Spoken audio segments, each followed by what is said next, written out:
Survival mode to me is not living, not thriving. You're pretty much just existing. You're living the motions, but you're not actually getting anything from it. Yeah, I would say I'm a VIP in survival mode. I was taken away from my parents when I was 4 years old and put in foster care, and eventually was adopted by my grandparents.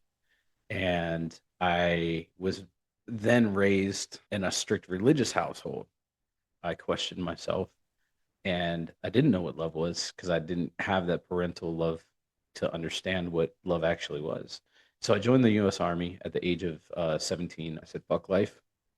And I had a suicide attempt. And in that time, I made up every reason why I didn't want to be alive. And I couldn't find a reason to be alive. I woke up in jail one day and I said, something's got to change. And so for me, one of the things that I ran away from in my survival mode was alcohol, right? Like alcohol, women, you name it, I ran to it as a safety net.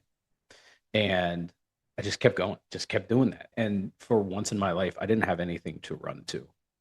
I just had to sit. It just gives me tools to handle it. And I've been in so many, I've been married 3 times, and some of the most painful experiences came from that. And I lived in survival in the breakups. I'm literally looking out the window at a rose that I planted, and it's beautiful. And so survival mode for me really has been my whole life, and I feel it in my body.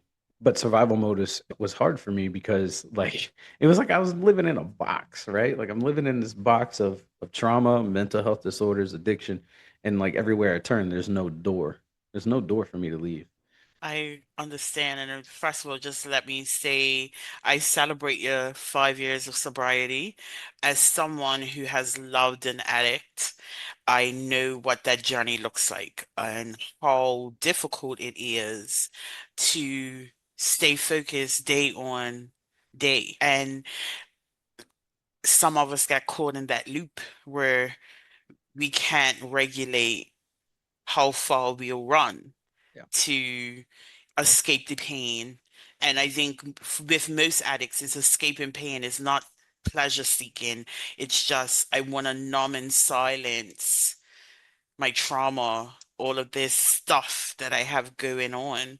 I was taught that anger was a great motivation, but I was never taught how to turn it off. I hate how angry I am. I need to understand why I'm this angry. I found out that anger is not bad, but it's a stepping stone to figure out what emotions lie underneath that. One of the reasons why I actually focus on storytelling is what I witnessed in the rooms supporting someone else. And just the power in sharing our stories allows us to connect beyond all emotion, beyond culture, beyond societal expectation. It really just gets to the core. Person, I mean, anything could set me off while I was in survival mode, and like getting to the core of that actually changed. It allowed me to process the pain that I was masking with that big emotion at every opportunity because now I have an awareness of it. He looked at him and he said, "Well, funny thing is, I'm always angry." And he turned into the Hulk. That's me. That was me. I was always angry, and it was just like a split second. It took me a split second to like lose my mind and flip the switch, and that anger took me to places that I do not like to be at. And we're talking like not just the physical altercations with people, but we're talking about like the visualization of violent acts, right? I was in the clinic or in the hospital almost every day for at least 6 hours doing different therapies, getting MRIs on my brain, all that stuff. And it just got to a point where the army said, "Hey, look, we can't we can't use you anymore. You're broken." And they don't teach you how to succeed. They don't teach you they don't teach about what happens when things go wrong. And I just wondered, since it's so prolific, why is there no pathway out? Because, like, similar to we hear all the time, you have to love yourself more, right? Like, you gotta love yourself. No one's teaching us how to love ourselves. I've talked to World War II veterans and they're like, "Yeah, I've never dealt with like PTSD." We were just we were kind of expected to man up, shut up, and we did. And then, the machine rolls on into, where we are now. And one thing that I find is that you're a number. You're just a number, you're a social security number, you are a face. The recidivism rate for veterans is extremely low. I don't care how much we learn in books. Lived experience trumps a lot. He looked at me and teared up, and that's all he needed to hear was that he wasn't alone. There's small shifts that happen, create mountains of change in the long term. That's why it's important to have support at every step.